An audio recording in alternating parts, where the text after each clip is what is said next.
Question number 1 देखिएगा फटाफट से और समझते हैं कहानी क्या है। Which of the following is a limitation of Piaget's theory. Question को सिर्फ करना नहीं है, समझना है ना। Which of the following is a limitation of Piaget's theory of cognitive development. जो पियाजे की थियरी ऑफ कॉग्निटिव डेवलपमेंट या इंटेलेक्चुअल डेवलपमेंट का जो सिद्धांत है उसके अनुसार कौन सी एक सीमा है पियाजे की थियरी की।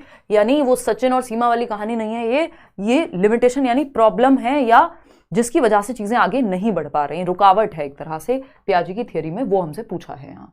पहला ऑप्शन है it does not account for individual differences in cognitive development. यानी जो पियाजे की थियरी है वो संज्ञानात्मक विकास में व्यक्तिगत विभिन्नताओं के बारे में ध्यान नहीं रखती है, जो कहना बिल्कुल गलत होगा क्योंकि बच्चे के पक्ष में है पियाजे, और जो व्यक्ति बच्चे के पक्ष में होगा उसको एक्टिव रखने की बात करेगा वो इंडिविजुअल डिफरेंसेस की भी बात करेगा, है ना। तो ये कहना तो गलत होगा कि लिमिटेशन है, ये ऐसा नहीं है।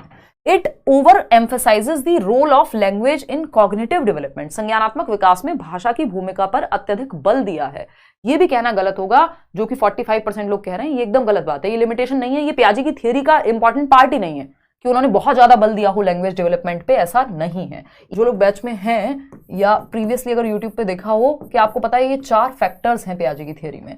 मैचुरेशन, एक्सपीरियंस जिसको एक्टिविटी भी कह देते हैं, सोशल एक्सपीरियंस और आपका इक्विलिब्रियम। इसमें लैंग्वेज नहीं आता, लैंग्वेज को बहुत ज्यादा महत्व नहीं दिया गया उनकी थियरी में, ओवर एम्फेसाइज नहीं किया गया, महत्व दिया गया, बहुत महत्व नहीं दिया गया। थर्ड ऑप्शन है it does not account for the role of biological factors. ये बात मैंने आपको बताई हुई है कि जेनेटिक एपिस्टेमोलॉजी यानी जो जेनेटिक्स हैं, जो हेरिडिटी है, वो महत्वपूर्ण है विकास में, ऐसा पियाजे कहते हैं, है ना। जो आपका इवन मैचुरेशन जो पहला फैक्टर है, मैचुरेशन किससे रिलेटेड है? हेरिडिटी से, आपकी आनुवांशिकता से, आपके जीन्स से। तो ऐसा तो हो नहीं सकता कि उन्होंने हेरिडिटी को महत्व ना दिया हो, महत्व दिया है, खूब अच्छा खासा महत्व दिया है, तो ये बात तो गलत हो जाएगी। ये पियाजे की थियरी के बारे में सही नहीं है। उसकी लिमिटेशन तो भाई, मेरी लिमिटेशन तो कोई चीज तब होगी ना जब मैं कोई काम करती हूं, जो मेरे नेचर में ही नहीं है जो चीज, वो लिमिटेशन कहां से हो गई मेरी, है ना। जो मेरी क्षमताओं में ही नहीं है या जो है ही नहीं आसपास तक, दूर दूर तक। फोर्थ ऑप्शन है it does not account for the, या फिर अगर मैं बात करूं जिस चीज की मैंने बात की हुई है, जो इंपॉर्टेंट चीज है, वो लिमिटेशन थोड़ी हो सकती है जो स्ट्रेंथ है, हो सकती है but not in this sense, ठीक है। फोर्थ ऑप्शन है it does not account for the influence of culture and social factors on cognitive development. यह संज्ञानात्मक विकास पर संस्कृति और समाज के कारकों के प्रभाव को ध्यान में नहीं रखती है। यह बात एकदम सच है। बेशक इन्होंने सोशल एक्सपीरियंस को यहां पे 4 फैक्टर्स में रखा हो, लेकिन उतना महत्व नहीं है जितना वाइगॉस्की ने दिया है समाज और संस्कृति के साथ अंतःक्रिया को। तो ये बात हमें माननी पड़ेगी कि जब भी हम पियाजे की बात कर रहे हैं तो सोसाइटी को बहुत ज्यादा महत्व नहीं दिया उन्होंने। सोशल एक्सपीरियंस का मतलब भी है कि बच्चा एक्सपीरियंस ले रहा है समाज में या एक्टिविटी करके सीख रहा है एनवायरमेंट में अपने, है ना। इसका मतलब ये नहीं कि लोग उसको सिखा रहे हैं। तो बहुत ज्यादा महत्व इन्होंने इस चीज को नहीं दिया कि जो कल्चर है या सोसाइटी है बहुत महत्वपूर्ण है विकास में, ऐसा पियाजे नहीं कहते। ये बात वाइगॉस्की कहते हैं और यही इसकी लिमिटेशन है, ठीक। तो फोर्थ ऑप्शन सही है। क्वेश्चन नंबर 2 देखिएगा। In the context of inclusion, समावेशन के संदर्भ में 5 नंबर का आता है inclusive education. Curriculum learning expectations are the same in dash while in dash they are different. समावेशन के संदर्भ में पाठ्यक्रम, हिंदी में लिख देते हैं ये लोग, लेकिन पाठ्यचर्या है। करिकुलम जो है वो पाठ्यचर्या है, पाठ्यक्रम तो जस्ट एक हिस्सा है, यानी सिलेबस तो जस्ट एक हिस्सा है पाठ्यचर्या यानी करिकुलम का, ठीक है ना। तो समावेशन के संदर्भ में करिकुलम में सारी एक्टिविटीज आ जाती हैं, सिलेबस में सिर्फ जो हम पढ़ रहे हैं उतना है। करिकुलम में तो स्कूल में प्रार्थना से लेके, प्रेयर से लेके, असेंबली से लेके, जितनी भी एक्टिविटीज, स्पोर्ट्स से लेके सब कुछ करिकुलम का हिस्सा है। स्कूल में कदम रखने से लेके बाहर निकलने तक सब करिकुलम का हिस्सा है, ठीक। सिलेबस एक छोटा सा पार्ट है करिकुलम का जिसमें हम चैप्टर्स पढ़ रहे होते हैं। तो समावेशन के संदर्भ में पाठ्यचर्या सीखने की अपेक्षाएं, जो पाठ्यचर्या में सीखने की अपेक्षाएं हैं, करिकुलम लर्निंग एक्सपेक्टेशंस हैं, वो डैश में तो समान है, while in dash they are different. किस में समान है? फटाफट से बताओ। सही जवाब आप लोग दे पा रहे हैं? ये आया हुआ क्वेश्चन है, इसमें बहुत लोग कंफ्यूज हुए थे। किसमें? देखो ये जो आकांक्षाएं हैं समान किसमें है? एकोमोडेट करने में, कि हर एक बच्चा जो है पढ़ पाए, एजुकेशन फॉर ऑल। तो एकोमोडेशन में समान है। एकोमोडेशन मतलब समायोजन, हर बच्चा इंक्लूड कर पाए हम, inclusive education, education for all, चाहे गिफ्टेड बच्चा है, स्लो सीखता है, क्रिएटिव बच्चा है, हर तरह का बच्चा, इंटेलिजेंट बच्चा है जिसका आईक्यू बहुत ज्यादा है यानी गिफ्टेड है, या फिर एवरेज बच्चा है, हर तरह का बच्चा सीखेगा, नॉर्मल और स्पेशल सभी तरह के बच्चे। तो एकोमोडेट करना है सबको, इस बात में इक्वल है ये चीज। जो इंक्लूजन है वो कहता है कि सबको करिकुलम एक्सपेक्टेशंस इंक्लूड करने को लेकर सबसे बराबर है। लेकिन while in dash they are different, किसमें डिफरेंट है? मॉडिफिकेशन में, यानी सिस्टम में चेंज लाने में, संशोधन में भिन्न है, संशोधन में भिन्न है। वहीं अगर मैं बात करूं समायोजन में समान है, क्योंकि हर बच्चे को समायोजित करना है, हर बच्चे को इंक्लूड करना है, क्लास में एडमिशन भी देना है, उसको सिखाना भी है, तो समायोजन तो सबका करना है। लेकिन क्या सबका समायोजन सेम मेथड से करना है, सबको सेम तरीके से पढ़ाना है? नहीं, उसमें मॉडिफिकेशन लगेगी। मॉडिफिकेशन में विभिन्नता होगी, मॉडिफिकेशन में डिफरेंस होगा कि जो बच्चा जिसको देखने में दिक्कत है हम उसको आगे बिठा रहे हैं, जिसको सुनने में दिक्कत है हम उसको थोड़ा सा लाउड या क्लियर भी बोल रहे हैं, बहुत ज्यादा लाउड नहीं बट थोड़ी सी पिच अपनी हाई रख सकते हैं, उसको आगे बिठा सकते हैं, एक यू टाइप का यूज या सर्कल शेप जो सिटिंग अरेंजमेंट है वो कर सकते हैं, फ्लेक्सिबिलिटी ला सकते हैं, एक्टिविटीज में भी शामिल करा सकते हैं। कोई बच्चा है जो व्हील चेयर पे है तो उसको भी फुटबॉल अगर खिला रहे हैं तो ग्रुप में उसको भी शामिल कर सकते हैं कि पास करने का मौका मिल जाए उसको, है ना। यानी हर बच्चे को इंक्लूड कर रहे हैं, बस तरीके डिफरेंट हैं, इसलिए मॉडिफिकेशन डिफरेंट होगा, एकोमोडेट सबको करना है, ठीक है ना। ऐसा नहीं मॉडिफिकेशन में सेम है, सबके लिए सेम कैसे हो जाएगा? फिर तो मॉडिफिकेशन सेम हो गई, इसका मतलब सबके लिए सीढ़ियां लगा दी। अब जिस बच्चे को व्हील चेयर लेके आना है स्कूल में वो कैसे चढ़ेगा सीढ़ियों से, उसको तो रैंप लगाना था। तो मॉडिफिकेशन डिफरेंट है, एकोमोडेशन सबके लिए सेम है, ठीक। एनरिचमेंट और एक्सेलरेशन एनरिचमेंट प्रोग्राम में ही आता है, गिफ्टेड बच्चों के लिए हम यूज करते हैं एनरिचमेंट प्रोग्राम। इस पे भी क्वेश्चन आया हुआ है जिसमें हम क्या करते हैं, त्वरण यानी एक्सीलरेशन। हम होता है ना एक क्लास जंप करा दी, एक साल में 2 क्लास कर ली, तो जो बच्चे जल्दी सीखते हैं उनको हम एक्स्ट्रा चीजें भी करा देते हैं कम समय में, तो वो है एनरिचमेंट प्रोग्राम जिसके अंदर एक्सीलरेशन की बात होती है। तो ये 2 बातें हमने सीखी। 4th option is the right answer. Question number 3 पर जाएंगे। देखना ये एक आसान सा क्वेश्चन है, आज कुछ अच्छे क्वेश्चंस हैं बीच बीच में, वो आपको क्योंकि एक आसान एक मुश्किल, 2 क्वेश्चन इजी आ गए फिर एक मुश्किल आ गया, इस तरह से चलेंगे। Which of the following statements is correct in the context of hearing impairment, यानी श्रवण दोष के बारे में या श्रवण हानि के संदर्भ में कौन सा कथन सही है, यानी वो बच्चा जिसको हियरिंग इंपेयरमेंट है उसके बारे में कौन सी बात सही है। पहला ऑप्शन है all children with hearing impairment need to use sign language to communicate. Sign language समझते हैं, सांकेतिक भाषा, जिसमें हम आपने न्यूज में कभी देखा हो डेफ एंड डम लोगों के लिए, मूक बधिर बच्चों के लिए यूज की जाती है, जिसमें हम बोल नहीं रहे, अपने हाथों से, संकेतों से, जेस्चर्स के माध्यम से अपनी बात को कह रहे हैं, जैसे न्यूज में भी वो साइन लैंग्वेज होती है ना। लेकिन वो हियरिंग इंपेयर्ड के लिए नहीं। हियरिंग इंपेयर्ड का मतलब है उसको सुनाई तो देता है लेकिन कुछ हद तक बाधिता है, दिक्कत है ना। ऐसा नहीं है कि वो बोल नहीं पा रहा या बिल्कुल नहीं सुन पा रहा, तो वो तो जब बच्चा बोल नहीं पाता, डेफ एंड डम है, मूक बधिर है, ना बोल पाता है ना सुन पाता है, तब साइन लैंग्वेज का यूज होता है। हियरिंग इंपेयर्ड के केस में थोड़ी क्या all children with hearing impaired को आप ये करा देंगे, गलत हो जाएगा। Hearing impairment can affect a child's ability to communicate effectively. श्रवण दोष बच्चे की प्रभावी ढंग से संवाद करने की क्षमता को प्रभावित कर सकता है, ये बात हमें सही लग रही है ना। श्रवण हानि के संदर्भ में निम्नलिखित में से कौन सा कथन सही है? श्रवण बाधित सभी बच्चों को संवाद के लिए सांकेतिक भाषा का प्रयोग करना चाहिए, ये बेवकूफी हो जाएगी। मूक बधिर बच्चों के लिए होती है सांकेतिक भाषा, ना कि हियरिंग इंपेयर्ड के लिए, समझ रहे हो।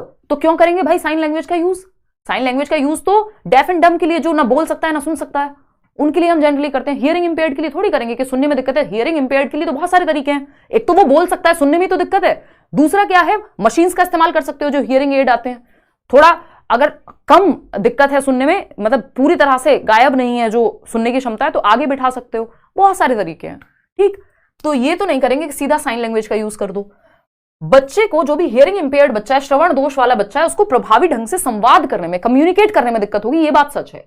कम्युनिकेट करने में क्या, कम्युनिकेशन क्या है भाई, संचार क्या है, अपनी बात को कहना, दूसरे की बात को सुन के समझना और अपने विचार को विमर्श कर पाना, आदान प्रदान कर पाना विचारों का। अब अगर मान लीजिए मुझे सुनने में दिक्कत है तो मैं ठीक से सुन नहीं पाऊंगी। जैसे मैं अपनी नानी का बहुत बार एग्जांपल देती थी, अब तो वो रही नहीं, कि उनको सुनने में दिक्कत थी बहुत सालों से। तो हम मान लीजिए कहते कुछ हैं और वो सुनती कुछ थी, तो कम्युनिकेशन में दिक्कत होती थी। फोन पे तो स्पेशली कभी बात ठीक से हो ही नहीं पाती थी, है ना, क्योंकि उनको लाउड बोलना पड़ता था, फिर कई बार समझाने में टाइम लगता था। तो ये क्या है भाई, हियरिंग इंपेयरमेंट में कम्युनिकेशन में दिक्कत आएगी, क्योंकि अगर आप ठीक से सुन नहीं पा रहे हैं तो समझ नहीं पाएंगे, समझ नहीं पा रहे हैं तो बोलेंगे कुछ का कुछ, सामने वाला कुछ कह रहा है आप कुछ कहेंगे, समझ ही नहीं पाएंगे, तो कम्युनिकेशन में दिक्कत आएगी, ये बात बिल्कुल निश्चित है। फिर भी बाकी ऑप्शंस देखते हैं। Hearing impairment of a child can be reliably tested by making loud noises near the child. ये बेवकूफी है, ये आपको भटकाने के लिए ऑप्शन दिया गया है कि बच्चे के पास तेज आवाज करके बच्चे की सुनने की क्षमता का विश्वसनीय परीक्षण कर लो। भाई अगर हियरिंग इंपेयरमेंट है, उसको पहले ही दिक्कत है और आपने लाउड नॉइज डीजे बजा दो उसके कान पे, तो ये बेवकूफी है ना। बच्चे को प्रताड़ित थोड़ी करना है, उसको ह्यूमिलिएट थोड़ी करना है, तो ये गलत तरीका है। उसके अलग आप लैब में ले जाइए, डॉक्टर के पास ले जाइए, वहां पे वो जांच करेगा। ये थोड़ी डीजे बजा के चेक करो आवाज आ रही है कि नहीं है, जितनी आ रही होगी वो भी खराब हो जाए। फिर क्या है भाई, नेक्स्ट है मुनि, hearing impairment is always due to physical problem with the ear. ये बहुत लोगों ने सही आंसर मान लिया था शुरुआत में। देखो ऐसा नहीं होता, कई कारण होते हैं। कई बार हेरिडेटरी से लेके, एनवायरमेंटल से लेके और फिजिकल प्रॉब्लम से लेके बहुत सारे मल्टीपल रीजंस हो सकते हैं किसी भी एक प्रॉब्लम के लिए या डिसेबिलिटी के लिए, अगर मैं कहूं इंपेयरमेंट के लिए। तो शारीरिक समस्या के कारण ही होता है, जरूरी नहीं है। कई बार आपको मिलेगा कि कोई कान में कोई दिक्कत नहीं है, फिजिकल दिक्कत कोई नहीं दिखेगी, कोई और दिक्कत हो सकती है, कोई जेनेटिक दिक्कत हो सकती है, कुछ और हो सकता है, कोई चीज जिसकी वजह से फंक्शन करने में दिक्कत हो। तो हम ये नहीं कह सकते कि हमेशा शारीरिक दोष ही मिलेगा उन बच्चों में जिनको सुनने में दिक्कत है, तो उनके कान में भी कोई फिजिकल दिक्कत होगी कि ठीक से डेवलप नहीं हुआ होगा एंड ऑल। नहीं, कई बार हम ज्यादा शोर में रहते हैं, उससे भी हमारी क्षमता कम हो सकती है। हियरिंग इंपेयरमेंट के केस में तो बहुत सारे रीजन हो सकते हैं, तो ये गलत हो जाएगा ऐसा कहना। ये देखने में अच्छे लगते हैं ऐसे ऑप्शंस, तो second option is the right answer. Question number 4 देखिएगा और फटाफट से जवाब दीजिएगा। ये आजकल के जमाने का क्वेश्चन है जो बहुत पूछा जाने लगा है। ठीक है जी, क्या कहता है क्वेश्चन, ध्यान से पढ़ेंगे। Which of the following correctly mentions the characteristics on which students who are gifted typically differ from other students? वो बच्चे जो गिफ्टेड हैं, जो प्रतिभाशाली हैं, हम कह रहे हैं गॉड गिफ्टेड हैं, इनमें ऐसी क्षमताएं हैं जो सब में है ही नहीं, है ना। जैसे डॉक्टर एपीजे अब्दुल कलाम हो सकते हैं, जैसे एल्बर्ट आइंस्टाइन हो सकते हैं, थॉमस एल्वा एडिसन हो सकते हैं। हालांकि एजुकेशन ने तो उनको कह दिया था कि भाई ये तो किसी लायक नहीं है, ले जाइए इनको। जिनका आईक्यू बहुत ज्यादा है, जनरली हम उनको मानते हैं कि गिफ्टेड हैं। गिफ्टेड में भी 3 प्रकार हैं कि जो बच्चे क्रिएटिव हैं वो भी गिफ्टेड की कैटेगरी में आते हैं, जो बच्चे टैलेंटेड हैं जैसे सचिन तेंदुलकर तो वो भी गिफ्टेड की कैटेगरी में हैं, और जो बच्चे इंटेलेक्चुअली ब्राइट हैं, ये मैं लिख के भी बता देती हूं आपको, इतने आप जवाब दीजिए। तो गिफ्टेड की भी कैटेगरी में 3 प्रकार आते हैं। जनरली हम गिफ्टेडनेस को मान लेते हैं कि आईक्यू ज्यादा है, तो वो सामान्य भाषा में जिसका आईक्यू ज्यादा है वो गिफ्टेड है। लेकिन इसमें 3 कैटेगरी हैं गिफ्टेडनेस में। एक है आपका जो क्रिएटिव बच्चा है, जो डाइवर्जेंट थिंकर है, कुछ अलग अलग दिशाओं में सोचता है। क्रिएटिव चिल्ड्रन, रचनात्मक बच्चे, कुछ नया कर रहे हैं, कुछ नया बना दिया, है ना, ड्राइंग, पेंटिंग, कुछ भी हो सकता है। टैलेंटेड बच्चा, टैलेंटेड किसी एक फील्ड में, डांस में, म्यूजिक में, स्पोर्ट्स में, तो टैलेंटेड चिल्ड्रन हो सकते हैं, जो दूसरा प्रकार है। ठीक है जी। तीसरा क्या हो सकता है आपका, इंटेलेक्चुअली ब्राइट, जिनको हम जनरली गिफ्टेड मान लेते हैं कि जिनका आईक्यू ज्यादा है, जो एकेडमिक्स में अच्छा कर रहे हैं। इंटेलेक्चुअली ब्राइट, बौद्धिक रूप से बेहतर बच्चे हम ये कह रहे हैं यहां पे। ठीक है, तो ये तीनों गिफ्टेड में आते हैं। तो यहां पे आईक्यू जिसका ज्यादा है जनरली हम मान रहे हैं कि गिफ्टेड होगा। ठीक है, तो यहां पे समझते हैं गिफ्टेड बच्चों के बारे में, वो कैसे अलग होते हैं दूसरे बच्चों से। पहला ऑप्शन है एडवांस्ड डेप्थ ऑफ अंडरस्टैंडिंग, समझ की उन्नत गहराई। ज्यादातर क्वेश्चंस में जब गिफ्टेड की बात करेगा तो आप मान के चलिएगा कि इंटेलेक्चुअली ब्राइट की बात ज्यादा कर रहा है। ठीक है ना, कि जिनका आईक्यू ज्यादा है। क्रिएटिव और टैलेंटेड की बात जनरली ये क्वेश्चंस में कम करते हैं, बट वो भी इसी के अंदर आते हैं। एडवांस्ड डेप्थ ऑफ अंडरस्टैंडिंग यानी समझ की उन्नत गहराई, यानी इनकी समझ बाकियों से ज्यादा अच्छे से डेप्थ में समझते हैं ये चीजों को। अंडरस्टैंडिंग बेटर है लेवल, बिल्कुल सही है। ज्यादा क्यूरियस होते हैं, जिज्ञासु ज्यादा होते हैं, सवाल ज्यादा पूछते हैं। फास्ट पेस ऑफ लर्निंग, जल्दी सीखते हैं। अगर किसी को 15 मिनट लग रहे हैं, ये 10 में सीख लेंगे, हो सकता है 5 में भी सीख लें, है ना।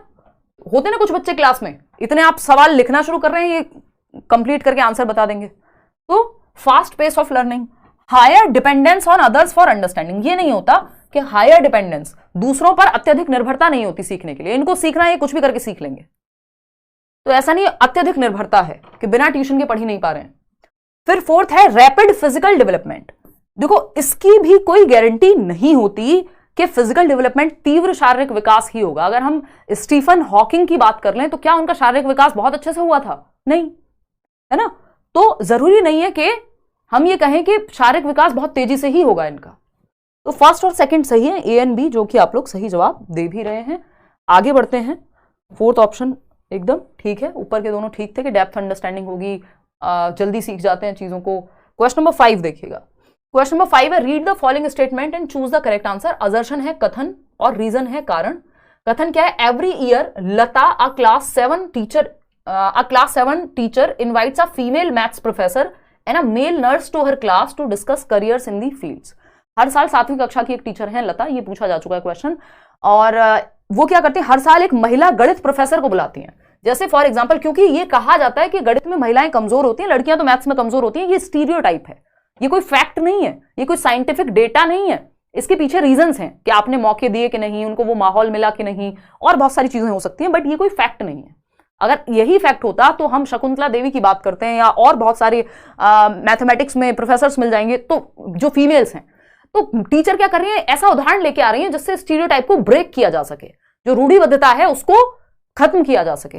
तो वो एक गणित की महिला प्रोफेसर को लेके आ रही है बजाय कि मेल प्रोफेसर के, क्योंकि मेल प्रोफेसर लाना नॉर्मल है कि गणित में ठीक है, मेल तो ठीक होते हैं, ये धारणा है ना। और एक पुरुष नर्स को इन क्षेत्रों में करियर पर चर्चा करने के लिए। अब जनरली हम देखते हैं नर्सेज के नाम पे हमारे दिमाग में क्या आता है, सिस्टर, मतलब हॉस्पिटल्स में अगर नर्सेज हैं तो हम कहते हैं कि सिस्टर ही होंगी, मतलब फीमेल ही होंगी, जो केयर का काम है वो फीमेल्स का काम है, ऐसा मान लिया जाता है। ये एक धारणा है, स्टीरियोटाइप है, रूढ़िबद्धता है। तो इसको भी चैलेंज करने के लिए वो एक मेल नर्स को लेके आ रहे हैं कि मेल्स में भी तो हो सकती है, सिर्फ मदर टेरेसा ही थोड़ी हो सकती है कि जो चाहे कि लोगों की सेवा करना, मेल्स में भी कोई हो सकता है जो केयरिंग हो, ठीक है ना। तो पुरुष नर्स, क्योंकि ये एक करियर है, इसको चूज किया जा सकता है। तो अगर हम बात करें तो करियर पे चर्चा करने के लिए इन्होंने ऑपोजिट एग्जाम्पल चूज किए जिससे चैलेंज किया जा सके स्टीरियोटाइप को। बात ठीक है, ट्रू है, करियर ऑप्शन डिस्कस कर सकते हैं। रीजन क्या है, gender differences are innate and not acquired through society, यानी जो लिंग भेद हैं वो जन्मजात होते हैं और समाज के माध्यम से प्राप्त नहीं होते, यही गड़बड़ हो गई।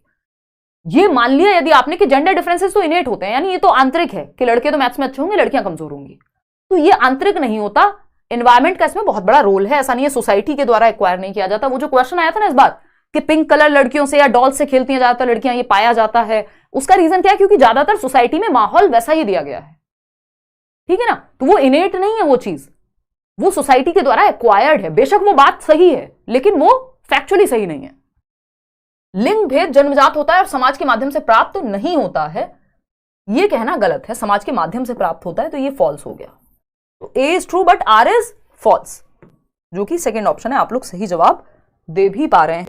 क्वेश्चन नंबर 6 देखिएगा, ये क्या कहता है भाई, अकॉर्डिंग टू कंस्ट्रक्टिविस्ट थियरिस्ट, रचनावादी सिद्धांतकारों के माने अगर हम, जिसमें पियाजे वाइगोस्की बड़ा नाम है और साथ में ब्रूनर को भी आप, कॉग्निटिव कंस्ट्रक्टिविस्ट हैं वो, उनको भी आप मान सकते हैं, ठीक। पियाजे वाइगोस्की आपके सिलेबस में ज्यादा काम किए हैं, तो पियाजे वाइगोस्की की अगर हम माने यहाँ पे, या रचनावादियों की माने जो बच्चे को एक्टिव रखने में, मीनिंग मेकिंग में, इन सब पे ध्यान देते हैं, which of the following statement would not be correct, यानी जहां बच्चा पैसिव है वो करेक्ट नहीं होगा।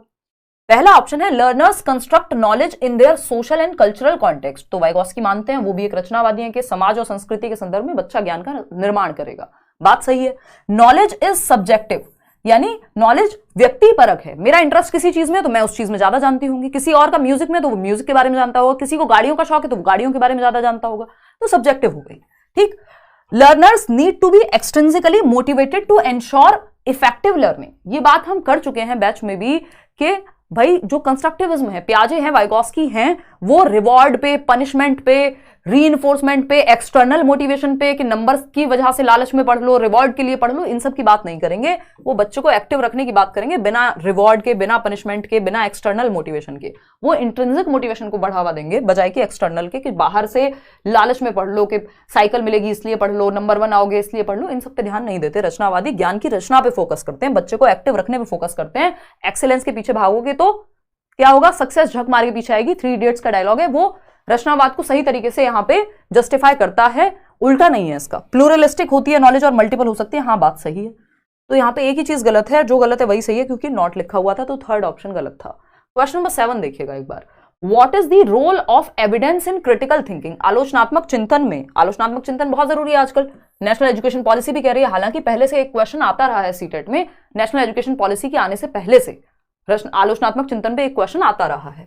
आलोचनात्मक चिंतन में जो साक्ष्य की भूमिका है, जो एविडेंस की भूमिका है, कि किसी ने कहा कि भाई 2000 के नोट में चिप है, आपने पूछा एविडेंस दो, कहां है आरबीआई ने ऐसा, है ना, रिजर्व बैंक ऑफ इंडिया ने कहा है ऐसा, एविडेंस तो नहीं है। अब नहीं है तो फिर क्या फायदा हुआ, है ना। हाँ तरुण, तो बात क्या हुई यहां पे, क्या पूछा हमसे, एविडेंस का क्या महत्व है। क्रिटिकल थिंकिंग क्या है, क्रिटिकल थिंकिंग कई लोग समझ लेते हैं बुराई करना, आलोचना करना किसी की, नहीं। क्रिटिकल थिंकिंग में सभी पहलुओं से देखना किसी एक चीज को, जिसमें फैक्ट्स हैं, ओपिनियन है, आप देख पा रहे हैं कि क्या एविडेंस है, किस आधार पे आप देख रहे हैं, लगभग सभी पहलुओं को आप देख पा रहे हैं, इन ऑल एस्पेक्ट्स चिंतन मनन कर पा रहे हैं सभी डेटा को देखते हुए, फैक्ट्स को देखते हुए। ठीक, तो अगर हम देखें एविडेंस शुड भी, कि किसी ने कह दिया बिल्ली रास्ता काट जाए तो गड़बड़ हो जाती है, तो आप डेटा मांग रहे हैं कि एविडेंस क्या है इसके पीछे, साइंस ने कहा है क्या है इसके पीछे। ठीक, तो एविडेंस, जो क्रिटिकल थिंकिंग है उसमें एविडेंस का महत्व बहुत ज्यादा है। Evidence should be accepted without analysis. देखो एविडेंस का मतलब ये नहीं है किसी ने एविडेंस दिखाया और आपने कहा हाँ हाँ एविडेंस मिल गया, ठीक है, वो फेक भी तो हो सकता है।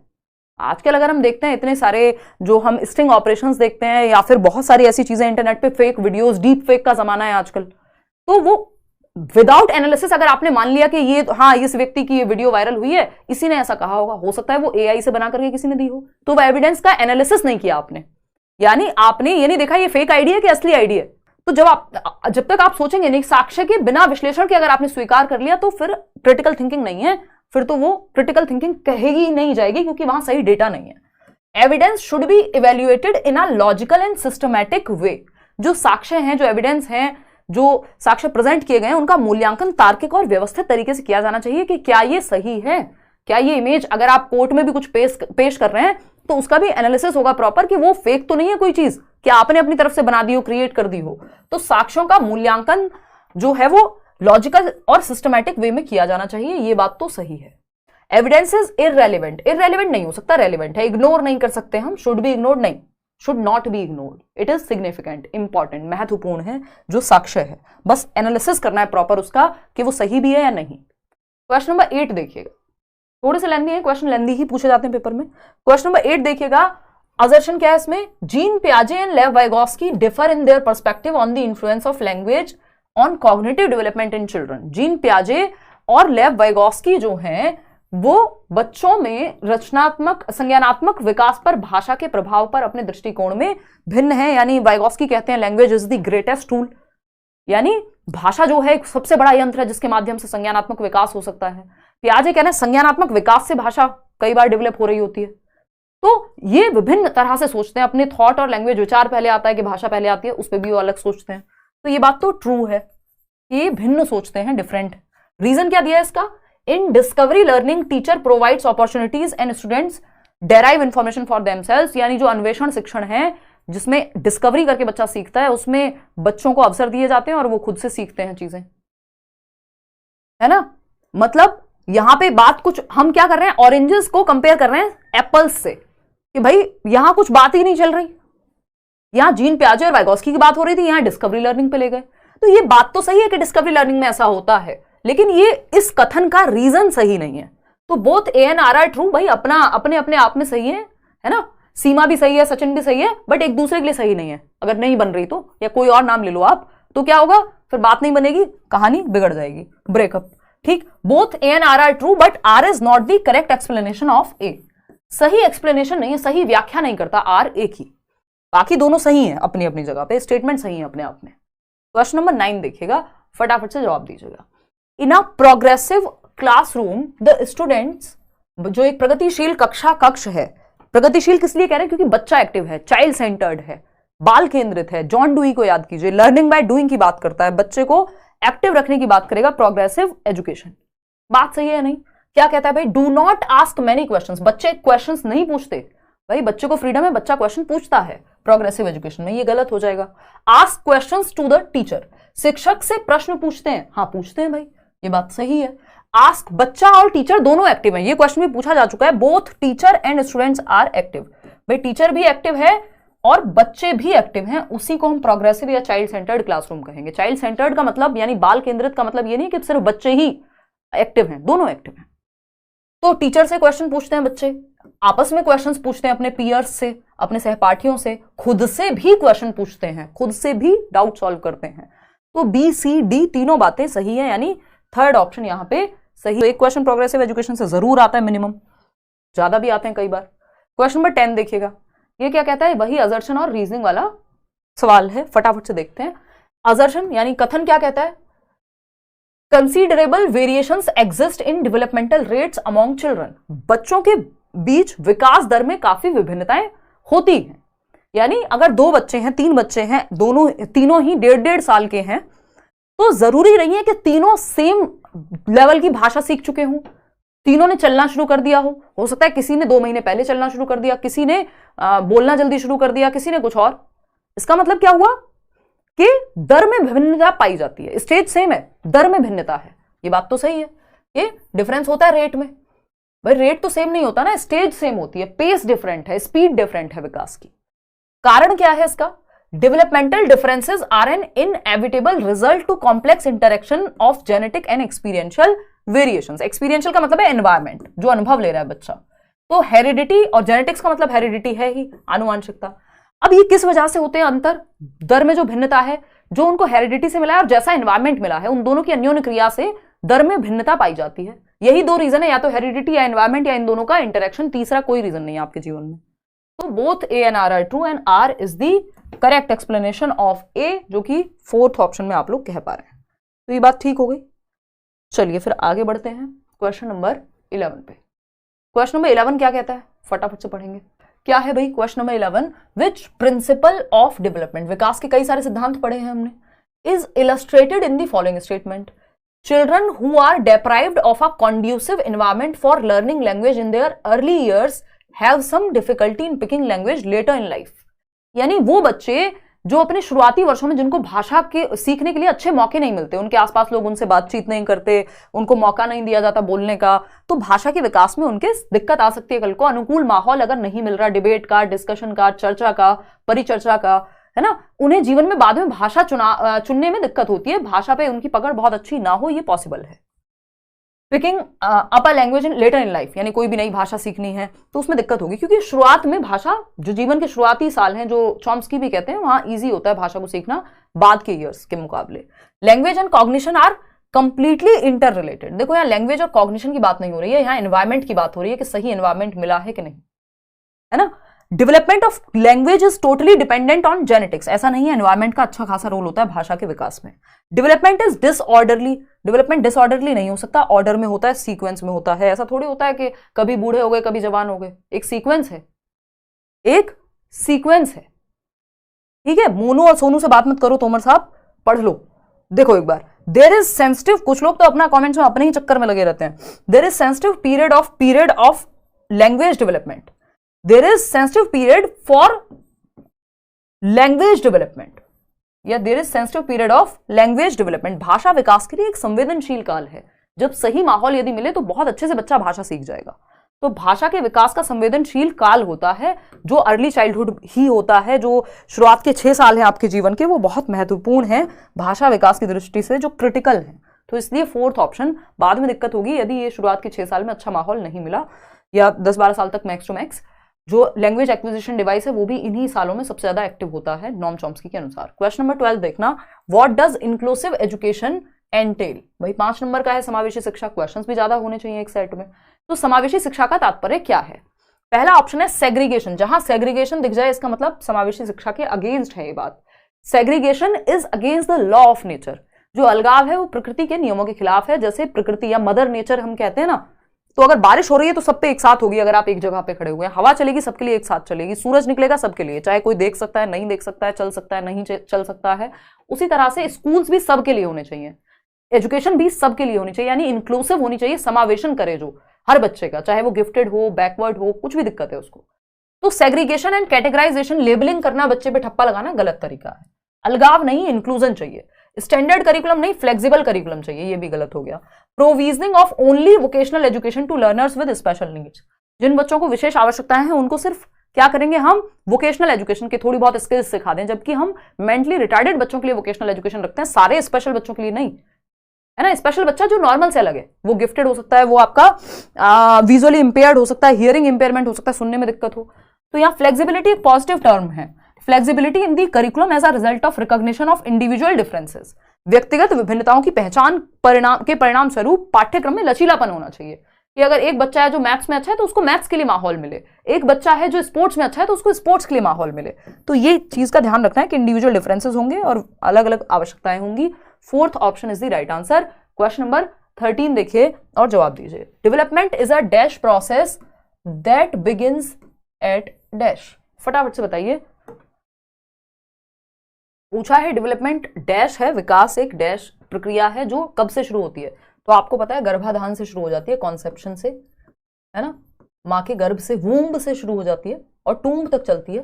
Development is a continuous life long process, हाँ लाइफ लॉन्ग है, कॉन्टिन्यूस चलती है, जीवन पर्यंत चलेगी, ठीक है ना। और at the time of conception, गर्भ धारण के समय पे, जब जाइगोट फॉर्मेशन से ही शुरू हो जाएगी, जन्म से नहीं, जन्म से पहले से, गर्भ से ही शुरू हो जाएगी। लेकिन सिर्फ चाइल्डहुड में चलती है ये कहना गलत होगा, ये गलत हो जाएगा। तो सिर्फ फर्स्ट ऑप्शन ही यहाँ सही बचता है। आसान सा सवाल है।